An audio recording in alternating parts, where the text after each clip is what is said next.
Baik, Assalamualaikum warahmatullahi wabarakatuh. Perkenalkan, nama saya Rizky Tofi Akbar dari Manajemen 22DX dengan NPM 22411011. Kali ini saya akan membahas tentang Lean Management. Jadi, Lean Management itu apa? Lean Management adalah filosofi dan metodologi manajemen yang berasal dari praktik produksi perusahaan Toyota yang dikenal sebagai Toyota Production. Ini bertujuan untuk mencapai efisiensi maksimum dengan menghilangkan pemborosan, meningkatkan kualitas, dan mengoptimalkan nilai bagi pelanggan. Ini telah diterapkan di berbagai industri termasuk manufaktur, layanan, dan perangkat lunak. Selanjutnya, manfaat dari Lean Management. Yang pertama ada fokus.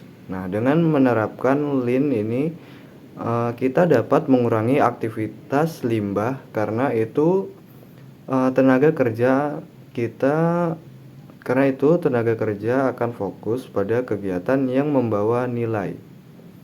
Yang kedua, meningkatkan produktivitas dan efisiensi. Nah, setiap karyawan fokus pada memberikan nilai, mereka akan lebih produktif dan efisien karena mereka tidak akan terganggu oleh tugas-tugas yang tidak jelas. Yang ketiga ada proses lebih cerdas. Sistem tarik atau pull system. Dengan membuat sistem tarik, Anda hanya dapat mengirim pekerjaan jika ada permintaan aktual yang mengarah ke yang berikutnya. Yang keempat, penggunaan sumber daya yang lebih baik.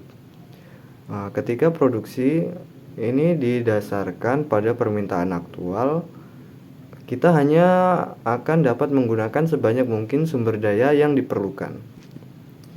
Nah, selanjutnya ada 5 prinsip dari Lean Management. Yang pertama, identifikasi nilai. Nah, di setiap perusahaan harus memahami nilai sejati yang diinginkan oleh pelanggan mereka. Ini melibatkan identifikasi apa yang benar-benar penting bagi pelanggan dan fokus pada pengiriman nilai ini melalui produk atau layanan perusahaan.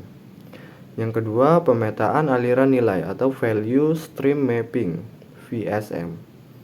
Ini adalah proses visualisasi dan analisis aliran kerja yang digunakan untuk memberikan nilai kepada pelanggan.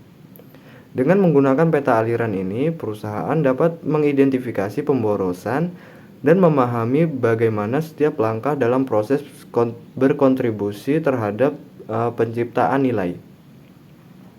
Yang ketiga ada membuat alur kerja. Langkah ini melibatkan pembuatan alur kerja yang efisien dan terstruktur untuk menghasilkan produk atau jasa. Alur kerja ini dirancang untuk mengurangi pemborosan, meningkatkan kualitas, dan mempercepat proses produksi secara keseluruhan. Nah, yang keempat ada buat sistem tarik atau pull system. Sistem tarik adalah pendekatan di mana produksi dilakukan berdasarkan permintaan pelanggan, bukan berdasarkan proyeksi atau perkiraan.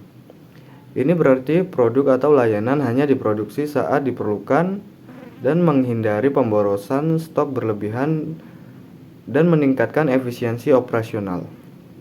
Yang kelima ada perbaikan. Prinsip ini melibatkan komitmen untuk perbaikan terus-menerus dalam semua aspek operasi perusahaan. Ini bisa melibatkan implementasi praktek-praktek seperti Kaizen, perbaikan berkelanjutan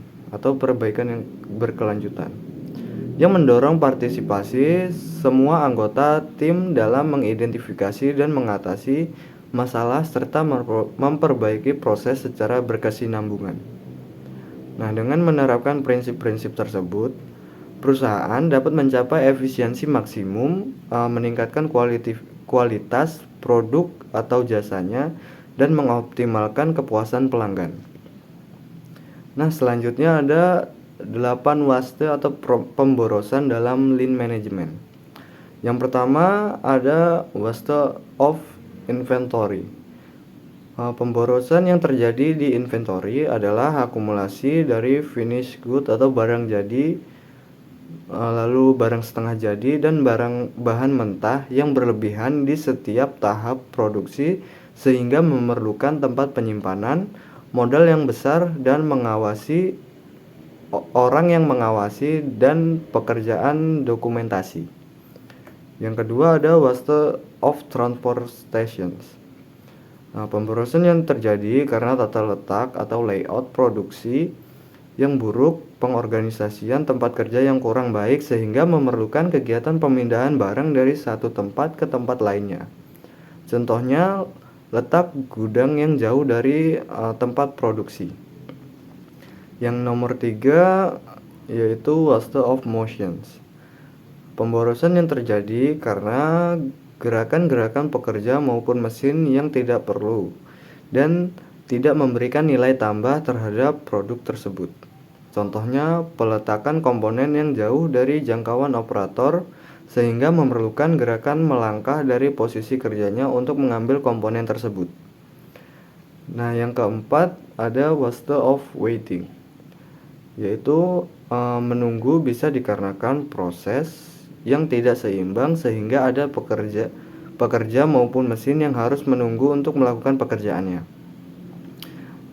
Contohnya ada kerusakan mesin, suplai komponen yang terlambat sehingga hilangnya alat kerja ataupun menunggu keputusan atau informasi tertentu. Nah, yang nomor 5 ada waste of overproduction. Pemborosan yang terjadi karena kelebihan produk baik yang berbentuk barang jadi maupun barang setengah jadi, tetapi tidak ada order atau pesanan dari customer. Nah, beberapa alasan akan adanya overproduction atau kelebihan produksi antara lain waktu setup mesin yang lama, kualitas yang rendah, atau pemikiran just in case ada yang memerlukannya. Yang keenam, waste of overprocessing. Nah, ini tidak setiap proses bisa memberikan nilai tambah bagi produk yang diproduksi maupun customer. Proses yang tidak memberikan nilai tambah ini merupakan pemborosan atau proses yang berlebihan. Yang ketujuh ada waste of defect.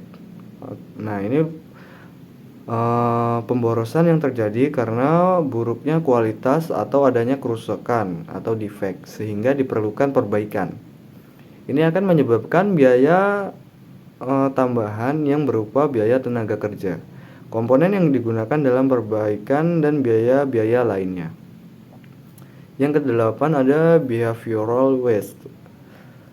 Nah, ini underutilization karyawan adalah situasi ketika sebuah organisasi tidak dapat memperoleh manfaat maksimal dari karyawannya, tidak dapat menggunakan tenaga kerjanya dengan bijak, atau tidak dapat membebani mereka dengan pekerjaan yang efektif. Nah, sekian itu saja yang bisa saya sampaikan. Lebih kurangnya saya mohon maaf. Wassalamualaikum warahmatullahi wabarakatuh.